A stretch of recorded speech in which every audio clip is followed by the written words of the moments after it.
वकास अहमद और उम्मीद है कि आप सब लोग खैरियत से होंगे। हम ट्रीटमेंट ऑफ हार्ट फेलियर से रिलेटेड पढ़ रहे थे। अगर आप लोगों ने इसका पार्ट 2 नहीं देखा हुआ तो आपसे रिक्वेस्ट है कि प्लीज़ लिंक डिस्क्रिप्शन में मौजूद है, सबसे पहले आप पार्ट 2 देख लें, तब आपको इंशाल्लाह ये वाला पार्ट भी समझ आ जाएगा। ट्रीटमेंट से रिलेटेड हम पढ़ रहे थे, यानी हार्ट फेलियर की 3 टाइप से हम ट्रीटमेंट कर सकते हैं। पहले हम उन्हें आयोनोट्रोपिक ड्रग्स देते जिसकी वजह से उनकी कॉन्ट्रैक्टिलिटी और हार्ट रेट इंक्रीज़ हो जाए।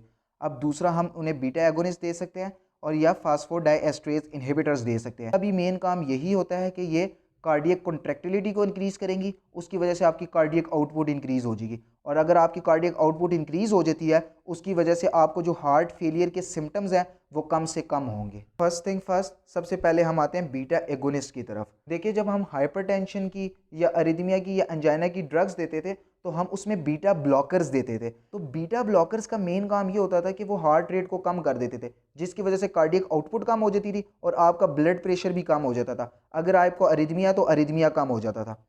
लेकिन इसमें हमने हार्ट रेट इंक्रीज करना है क्योंकि आपका हार्ट रेट ऑलरेडी कम हुआ है, तो इसीलिए हम बीटा एगोनिस्ट देंगे। तो बीटा एगोनिस्ट क्या करेंगे, हार्ट के जो बीटा 1 रिसेप्टर है उनके साथ बाइंड करेंगे और आपकी हार्ट रेट और कार्डियक आउटपुट को इंक्रीज कर देंगे। बीटा एगोनिस्ट में हमारे पास दो आती हैं, एक आती है डोपामीन, एक आती है डोपाटामीन।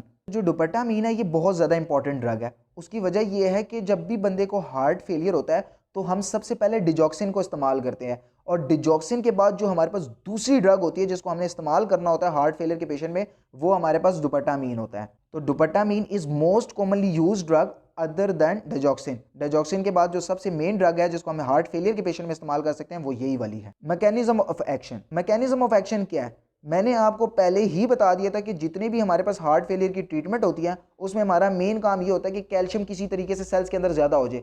कैल्शियम ज़्यादा हो जाएगा तो ज़्यादा कॉन्ट्रैक्टिलिटी होगी और आपका हार्ट रेट और कार्डियक आउटपुट बढ़ जाएगी। मेन जितने भी ड्रग्स हैं उन सब का मेन काम ये है कि इन्होंने कैल्शियम की तादाद को ही बढ़ाना है।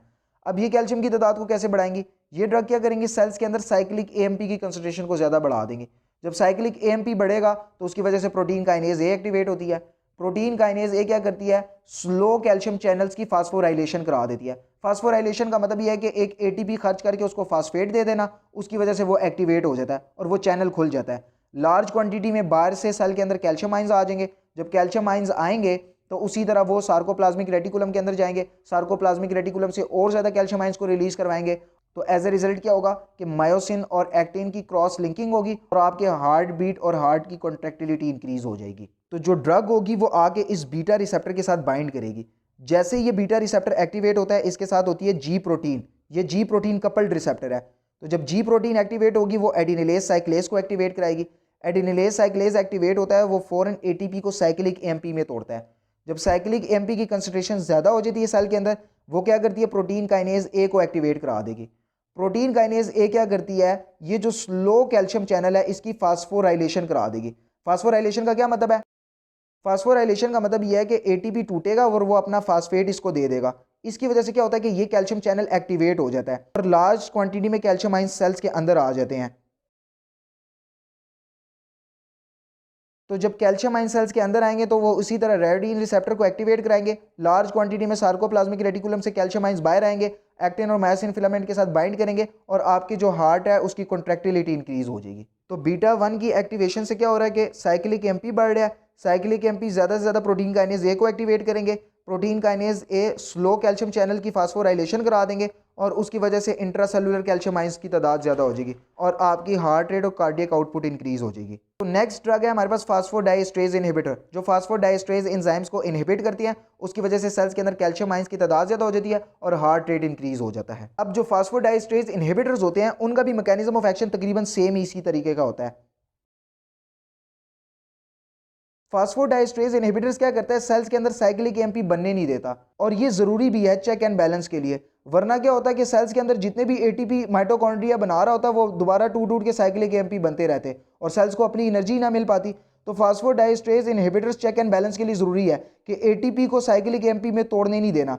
अगर साइक्लिक एएमपी बन गया तो उसको दोबारा एएमपी बना दो, एएमपी के बाद एडीपी बना दो, यानी एडिनोसिन मोनोफास्फेट, उसके साथ एक फास्फेट होता है, डाईफास्फेट के साथ दो फास्फेट हो जाएंगे और उसके बाद एडिनोसिन ट्राईफास्फेट यानी एक और फास्फेट लगा दो तो आपके पास दोबारा एटीपी बन जाएगा।